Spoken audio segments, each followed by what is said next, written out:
بھائی آپ کو میں نے کہا تھا کہ میں آپ کے پیسے اپنے اوپر حرام نہ کروں گا۔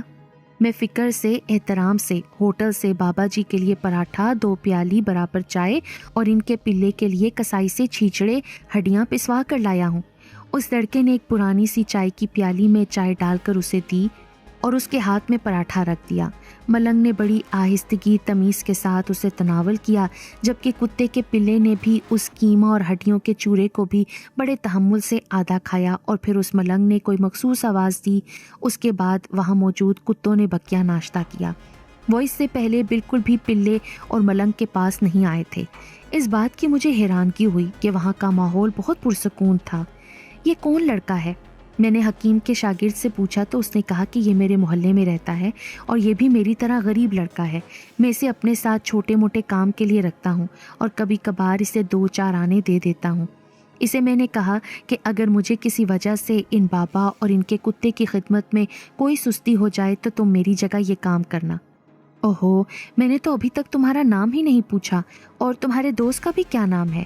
حکیم کا شاگرد بولا، جی میرا نام شہزاد علی اور میرے دوست کا نام مزمل شاہ ہے۔ اس نے مجھے کہا کہ میں آپ کا کام مجبوری سے کر رہا ہوں۔ دراصل حکیم صاحب نے مجھے گزشتہ 4 روز سے دہاڑی نہیں دی، جبکہ مزمل شاہ نے کہا کہ میرے تو اس سے بھی ہلکے مالی حالات ہیں، اسے تو کچھ نہ کچھ روزگار مل جاتا ہے، لیکن میرے پاس تو وہ آسرا بھی نہیں ہے۔ مزمل شاہ دراصل حکیم کے شاگرد سے کچھ 1-2 سال بڑا اور جاندار تھا، لیکن اس کے کپڑے انتہائی بوسیدہ اور پھٹے پرانے سے تھے، اور اس نے جو ربڑ کی چپل پہنی ہوئی تھی اس کا تلوا ہی کٹا پھٹا سا تھا۔ وہ سخت سردی کی وجہ سے انتہائی کانپ رہا تھا۔ مجھے اس پر ترس آیا۔ میں نے اسے کہا کہ میں تجھے اپنی ڈیوٹی پر جاتے ہوئے ایک چپل اور گرم کپڑے بازار سے دلوا دوں گا۔ اس نے بڑی تابعداری سے کہا کہ بھائی جان، میں شہزاد کے ساتھ مل کر ملنگ بابا اور کتے کی خوب سیوا کروں گا، انہیں وقت پر کھانا، چائے اور کتے کو دودھ اور چھیچڑے دوں گا، لیکن آپ مجھے بھی روزانہ کچھ پیسے دے دیا کریں۔ میں نے اسے کہا کہ جیسا کہ میں نے شہزاد کو بتایا ہے کہ میں تو خود ہی ایک کمپنی میں معمولی سی نوکری کرتا ہوں، میں تم دونوں کو علیحدہ علیحدہ پیسے نہیں دے سکتا۔ ہاں، میں ایسا کرتا ہوں کہ 15 پیسے مزید شہزاد کے کھاتے میں بڑھا دیتا ہوں، تو مجھ سے کچھ پیسے لے کر اپنا دال دلیا چلا لینا۔ بھائی جان، ہم آپ کے پیچھے ان دونوں کا خاص خیال رکھا کریں گے، آپ بے فکر ہو جائیں۔ مزید مزمل شاہ نے مجھے کہا کہ میں ملنگ بابا اور کتے کے لیے پتھروں اور اینٹوں سے ایک چبوترا سا بنا دوں گا اور اس پر کوشش کروں گا کہ سرکنڈوں بانس کی چھت سی بنوا دوں۔ اس نے اس کام کے لیے مجھ سے 10 روپے مانگے۔ میں نے اسے کہا کہ میں تمہیں 5 روپے مٹیریل کے اور 2 روپے تمہاری مزدوری دے دوں گا، یعنی 7 روپے، لیکن وہ 8 روپے پر اڑا رہا۔ بہرحال میں نے اسے کہا کہ تم کو میں ڈیوٹی پر جاتے جاتے چپل، کپڑے اور پیسے دے دوں گا، تم نے ملنگ بابا اور کتے کے لیے عارضی چھپر سا بنا دینا ہے تاکہ یہ خشک نالے کے اندر موجود کسی جانور اور گندگی سے محفوظ رہ سکے۔ ملنگ کے گرد جو ہٹے کٹے نالے میں مستقل ڈیرا لگائے کتے بیٹھے تھے، وہ بظاہر اس کے بڑے تابعدار نظر آ رہے تھے۔ بقول ان دونوں لڑکوں کے یہ بہت خطرناک اور خون خوار ہیں، لیکن نہ جانے ملنگ نے ان پر کون سا دم سر پھونکا تھا کہ وہ بڑے خاموش شانت تھے، وہ ہمارے قریب بھی نہیں آ رہے تھے۔ ملنگ نے مجھے کہا کہ تم میری اور میرے پلے کی ہرگز فکر نہ کرو، میں اگلے چند روز میں بھلا چنگا ہو کر یہاں سے چلا جاؤں گا، لہٰذا میرے لیے چھپر وغیرہ نہ بنواؤ۔ میں نے اسے جواباً کہا کہ آپ جب یہاں ہیں اس وقت تک تو سکون اور آرام سے رہیں۔ میں نے اس دن ڈیوٹی پر جانے سے پہلے مزمل شاہ کو نئی چپل، ایک گرم سلا سلایا سوٹ اور چھپر بنانے کے لیے پیسے دیے تھے۔ میں ڈیوٹی پر چلا گیا۔ وہاں مجھے مالک نے کہا کہ کل سے تو نے عید کے دنوں میں یہاں چوکیداری کرنی ہے، تیرے ساتھ دوسرا چوکیدار بھی ہوگا۔ میں نے اسے کہا کہ سر، میں تو اپنے گھر والوں کے ساتھ عید گزارنا چاہتا ہوں، میں تجھے تیری تنخواہ سے ہٹ کر مزید روپے دے دوں گا، اگر تو نے میرا کہا مانا تو ٹھیک ہے، ورنہ تو نوکری ہی چھوڑ دے۔ میں نے یہ کڑوا زہر کا گھونٹ پیتے ہوئے حامی بھر لی۔ عید میں چند روز باقی تھے، میری ڈیوٹی کل سے شروع ہو رہی تھی۔ یوسف نامی چوکیدار اچھا آدمی تھا۔ اس نے مجھے کہا کہ تو بے شک اپنے گاؤں چلا جایا کر، میں پیچھے یہاں چوکیداری کرتا رہوں گا۔ میں نے اس سے درخواست کی ہوئی تھی کہ میں عید اپنے گھر والوں کے ساتھ پنڈی میں گزارنا چاہتا ہوں، وہ مان گیا تھا۔ بہرحال میں اپنی چوکیداری کی ڈیوٹی سے 6-7 گھنٹے کے لیے پھٹ کر ترنول آ جایا کرتا تھا۔ وہاں مزمل شاہ نے واقعی کتے اور ملنگ بابا کے لیے الگ عارضی سا چھپر بنا دیا تھا۔ وہ شہزاد علی سے زیادہ چست تھا۔ یہ دونوں لڑکے بڑی ذمہ داری سے اس ملنگ بابے اور کتے کی ضروریات پوری کر رہے تھے۔ ملنگ بابا مجھ سے بے تکلف باتیں کرنے لگا تھا، جبکہ اس کا پلہ لگتا تھا کہ اس نے دلی طور پر کالے نالے کے ماحول کو اپنا لیا تھا۔ وہ چھوٹا سا کتا میرے کندھوں ہاتھوں میں اچھل کر مجھ سے اٹکیلیاں کرتا، کھیلتا۔ وہ مجھے چومنے چاٹنے کی کوشش کرتا تو میں ایسا نہ کرنے دیتا۔ مجھے شہزاد علی نے بتایا کہ اس کو حکیم نے نوکری سے نکال دیا ہے اور وہ مالی طور پر بہت پریشان ہے۔ پھر اس نے مجھے کہا کہ مجھے عید گزارنے کے لیے کم از کم 10 روپے دو۔ یہی بات مزمل شاہ نے بھی کی۔ پہلے تو میں سمجھا کہ یہ دونوں مل کر مجھے بلیک میل کر رہے ہیں، کیونکہ انہوں نے بھانپ لیا ہے کہ شاید میں انہیں پیسے دے دوں گا۔ یہ مجھے کوئی مالدار زیادہ ہی فیاض شخص سمجھ رہے ہیں۔ لیکن پھر ایک خیال میرے دل میں یہ بھی آ رہا تھا کہ یہ واقعی انتہائی مجبور اور مالی طور پر نڈھال ہیں جو مجھ سے عید کے لیے خرچہ مانگ رہے ہیں۔ میرے پاس جو روپے عید کے خرچے کے لیے بچے ہوئے تھے اس میں سے بہت بڑا حصہ ملنگ بابا اور اس کے کتے کی سیوا کے لیے خرچ ہو گیا تھا۔ دونوں لڑکوں کی تنخواہیں، کھانا پینا وغیرہ کی وجہ سے میرا بجٹ خراب ہو گیا تھا۔ میں نے عید کی اپنی خریداری تو نہ کی، مگر اپنے بہن بھائیوں کے لیے سستے سے عید کے کپڑے وغیرہ خرید لیے تھے۔ میں تقریباً روزانہ کالے نالے میں ان دونوں کو دیکھنے جاتا تھا۔ میں نے 5-5 روپے دونوں لڑکوں کو عید کے خرچے کے لیے دے دیے۔ ابھی 2-4 دن ہی گزرے تھے کہ ملنگ بابا کا کتا نہ جانے کیوں اچانک سست اور بیمار سا ہو گیا۔ وہ چھپر پر نڈھال سا پڑا رہنے لگا تھا۔ ملنگ نے مجھے کہا کہ میں نے اس کو اپنے پاس موجود جڑی بوٹیوں کو کھلا کر اسے ٹھیک کرنے کی کوشش کی ہے، لیکن یہ مجھ سے سنبھل نہیں رہا۔ اگلے 2-4 گھنٹے کے اندر وہ مزید مریل سا ہو گیا اور اس سے چلا اٹھا بھی نہیں جا رہا تھا۔ میں نے دونوں لڑکوں کو کہا کہ اسے حکیم کے پاس لے کر جاؤ۔ شہزاد علی اسے اپنی گود میں بٹھا کر حکیم کے پاس لے گیا۔ وہ کہنے لگا کہ حکیم کے مطابق اس کتے کو لازماً کسی زہریلے جانور نے کاٹا ہے، لیکن وہ اسے سنبھال لے گا، لیکن 2 روز کے لیے کتے کو مطب میں اس کے زیر نگرانی چھوڑنا ہوگا۔ حکیم نے مجھ سے اس کے علاج کے لیے مزید 5 روپے مانگ لیے۔ حکیم سمجھدار شخص تھا، اس نے اپنے طریقہ علاج سے کتے کو بہتر کر دیا۔ وہ اپنی ٹانگوں پر دوبارہ کھڑا ہو گیا۔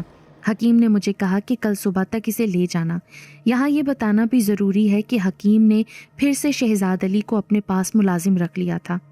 اس نے اسے اس کی بقیہ رقم میں سے کچھ روپے دے دیے تھے۔ اس نے مجھ سے کہا کہ بھائی جان، میں اب ملنگ اور اس کے کتے کی صحیح سے خدمت نہیں کر سکتا۔ اب میرے پاس آخری سولوشن مزمل شاہ ہی رہ گیا تھا۔ میں نے سوچا کہ جو پیسے میں شہزاد کو دیتا تھا مزمل شاہ کو دے دیتا ہوں، وہ ویسے بھی اس سے زیادہ ضرورت مند اور مسکین تھا۔ میں نے مزمل شاہ سے ملنگ اور کتے کی دیکھ بھال کی بات کی تو وہ فوراً مانگ گیا۔ میں دراصل کئی مسائل میں گھر گیا تھا۔ پہلے یہ کہ میرے پاس اب اتنے روپے نہ تھے کہ میں عید اور دیگر ضروریات کا خرچہ کر پاتا۔ میں نے اپنی چوکیداری کی ڈیوٹی یوسف کے ساتھ کمپنی میں کرنی تھی، نیز مومانی کے ساتھ ان کے گھر رہنے پر ان کے ساتھ کھٹ پٹ چل رہی تھی۔ میرا ایک دل کیا کہ میں عید کرنے پنڈی چلا جاؤں، لیکن سچی بات ہے کہ میری جیب خالی تھی۔ میں نے بہرحال جو کپڑے بہن بھائیوں کے لیے خریدے تھے انہیں میں نے کسی کے ہاتھ ان کو بھیج دیا۔ میں نے ترنول بازار کے ایک جاننے والے دوست سے 10 روپے ادھار لیے، کیونکہ میں نے مزمل شاہ کو وعدے کے مطابق اس کی طے شدہ مزدوری دینی تھی۔ میں جب ملنگ اور کتے کو دیکھنے کے لیے کالے نالے میں گیا تو وہاں کتا پہلے سے بہتر تو تھا، لیکن پھر بھی اس کے اندر کمزوری کے اثرات موجود تھے۔ مجھے ملنگ نے کہا کہ میرے حساب سے یہ بچے گا نہیں، کیونکہ کسی نامعلوم جانور کے کاٹنے کا زہر اس کے پورے جسم میں بری طرح سرایت کر چکا ہے۔ البتہ کتا مجھے دیکھ کر میرے پاس آ کر مجھ سے کھیلنے لگا۔ اب مجھے اس سے پہلے سے زیادہ ہمدردی اور محبت سی ہونے لگی تھی۔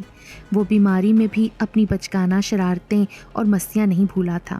وہ مجھ سے مزید کھیلنا چاہتا تھا، لیکن میں نے محسوس کیا کہ اس میں ایسا کرنے کی ہمت نہیں ہے۔ مزمل شاہ بدستور ان دونوں کی خدمت مدارت کر رہا تھا۔ کالے نالے کے گرد مزید کتے اور کچھ بھیڑیے وغیرہ بھی آ گئے تھے۔ وہ ملنگ بابا کے سامنے بڑے ادب سے چوکڑی مار کر بیٹھتے تھے۔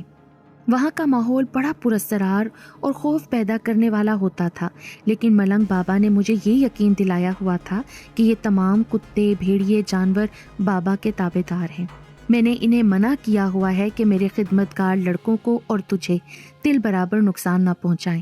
واقعی ملنگ بابا کے قریب بیٹھے خونخوار شکل کے خطرناک کتے اور بھیڑیے میرے پیروں کو چاٹتے، میرے جسم پر اپنے پنجے رکھ کر کھیلنا چاہتے تھے۔ یہاں یہ بتانا ضروری ہے کہ میں ان دنوں مومانی سے ناراض تھا، تو میں اس وجہ سے ان کے گھر نہیں رہتا تھا۔ میں عارضی طور پر اپنے ایک دوست کی دکان پر سوتا تھا۔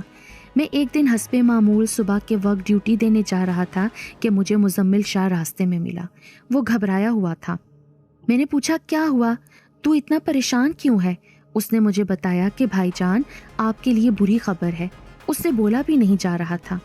کیا ہوا؟ تو ذرا اپنا سانس برابر کر پھر مجھے آرام سے بتا کہ کیا بری خبر ہے۔ بہرحال اس نے مجھے یہ پریشان کن خبر سنائی کہ صبح صبح ملنگ بابا وہاں سامنے سڑک سے گزرنے والے ایک ملنگوں کے چھوٹے سے گروہ کے ساتھ چلا گیا ہے اور وہ اپنا بیمار کتا وہیں چھپڑ پر چھوڑ کر چلا گیا ہے۔ کتا مرنے والا ہے۔ یہ بات سن کر میرے پاؤں سے زمین نکل گئی۔ میں نے اسے کہا کہ چل اس کے پاس جلدی سے جاتے ہیں، ایسا نہ ہو کہ وہاں موجود خونخوار کتوں نے اسے مار نہ دیا ہو، کیونکہ ابھی تو وہاں ملنگ بھی نہیں ہے۔ مزمل شاہ نے اس وقت انکار کر دیا۔ نہیں، اب میں وہاں نہیں جاؤں گا۔ پر کیوں نہیں جائے گا؟ بھائی جان، مجھے وہاں کے خونخوار کتوں اور بھیڑیوں سے خوف آتا ہے۔ نیز اس نے بتایا کہ میں وہاں گیا تھا، لیکن اس بار ملنگ بابا کے وہاں نہ ہونے کی وجہ سے وہ خونخوار کتے ملنگ کے جادوئی اثر سے بے اثر ہو کر اپنے پرانی پہلے والی حرکتوں پر اتر آئے ہیں۔ میں نے اسے کہا کہ میں اس وقت اکیلا ہوں۔ سچی بات ہے کہ مجھے بھی اس وقت کچھ ڈر سا لگ رہا تھا۔ تو میرے ساتھ وہاں چلنا، ہم ایک سے دو بھلے ہوں گے۔ وہ نہ مانا۔ اس نے بڑی بے دیدی سے کہا، مجھے یہ خطرناک ڈیوٹی اب ہرگز نہیں کرنی، کیونکہ اب وہاں خطرناک کتوں کو تابعدار بنانے والا ملنگ بابا موجود نہیں ہے۔ میں نے اسے لالچ دیا کہ میں تجھے 2 روپے مزید دوں گا، تو اس نے بڑی بدتمیزی سے مجھ سے کہا کہ تجھے اگر اس پلے سے اتنا ہی پیار ہے تو جانا اس کو بچانے کے لیے۔ اول تو وہاں موجود خونخوار بھیڑیوں اور کتوں نے اسے مار دیا ہوگا۔ میں نے کتے کی محبت میں اپنے اندر کے ڈر کو نہیں دیکھا۔ میں بڑا رسک لے کر سیدھا اکیلا کالے نالے کی طرف بھاگ کر گیا۔ میں جب کالے نالے کے قریب پہنچا تو وہاں مجھے بڑے چھوٹے خونخوار کتے نظر آئے جو کہ نالے کے ارد گرد منڈلا رہے تھے۔ میرے اندر خوف کی ایک لہر پھر جاگ گئی۔ ایک تو وہاں ویرانہ بندہ نہ بندے کی ذات والی بات تھی، دوسرے وہ بظاہر خاموش کتے بے اعتباری تھے۔ میں اس وقت یہ سوچ رہا تھا کہ میں اگر آگے بڑھا تو میرے ساتھ کچھ بھی اچھا برا ہو سکتا ہے۔ کتوں کی جانب سے برے رد عمل کا زیادہ قوی اندیشہ تھا۔ وہاں ایک اور میرے لیے پریشان کن بات یہ تھی کہ ادھر مجھے اپنا کتا نظر نہیں آ رہا تھا۔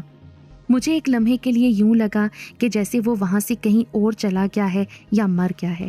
بہرحال میں مایوسی اور امیدی کی ملی جلی کیفیت میں لرزتے قدموں کے ساتھ کتے کو تلاش کرنے نالے کی جانب بڑھا۔ وہاں منڈلاتے خطرناک خونخوار کتے میری جانب کوئی توجہ نہیں دے رہے تھے۔ میں بڑی آہستگی سے کالے نالے کے سامنے پہنچ گیا۔ وہاں تو دور دور تک اس بیچارے ملنگ کے پلے کا کوئی نام و نشان نہ تھا۔ میں نے ہونٹوں سے پچکارا تاکہ وہ اگر آگے پیچھے ہو تو میری موجودگی کو محسوس کرتے ہوئے آئے۔ اسی دوران یہ منظر دیکھ کر میرے دل میں خوف کی ہلچل ہوئی کہ وہاں منڈلاتے کتے آہستہ آہستہ میری جانب آنے لگے۔ اب میری یہ حالت ہو گئی کہ میں نہ آگے بڑھنے اور نہ پیچھے بھاگنے کے جوگا رہا تھا۔ وہ جب میرے بالکل سامنے آ گئے تو وہ یکدم رک گئے۔ ان میں سے ایک کتے نے باقاعدہ جھک کر مجھے تعظیم دی۔ میرے دل نے فوری طور پر مجھے سمجھایا کہ یہ تو اب بھی میرے تابع دار ہیں۔ میں نے جھکے ہوئے کتے کی کمر کو سہلایا۔ اس نے ہلکی سی ہو کی اور پھر 2 کتے فوری طور پر بھاگ کر کالے نالے کی طرف ایک ایسے بڑے موکھے کی جانب کھڑے ہو گئے جو کہ اندر کی جانب غار کی صورت میں جاتا تھا۔ وہاں اندھیرا گھپ اور قبرستان کی مانند خاموشی تھی۔ انہوں نے اس موکھے کی جانب اپنا منہ کر کے ہلکا ہلکا سا بھونکنا شروع کر دیا۔ مجھے یوں لگا کہ جیسے وہ اپنی زبان میں یہ بتانا چاہتے تھے کہ تمہارا مطلوبہ کتا یہاں ہے۔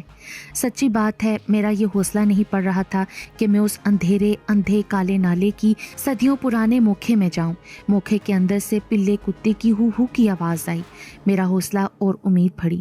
میں نے مزید جوش اور جذبے سے اسے پچکارا۔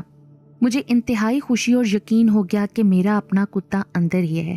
میں نے موکھے کے اندر 2-4 قدم ہی بڑھائے تھے کہ اندھیرے میں مجھے اپنا کتا تو نہیں بلکہ 2 سفید بڑی بڑی آنکھیں نظر آئیں۔ یا الہی، یہ کیا ہے؟ میرے دل نے دھک دھک کے عالم میں یہ سوال کیا۔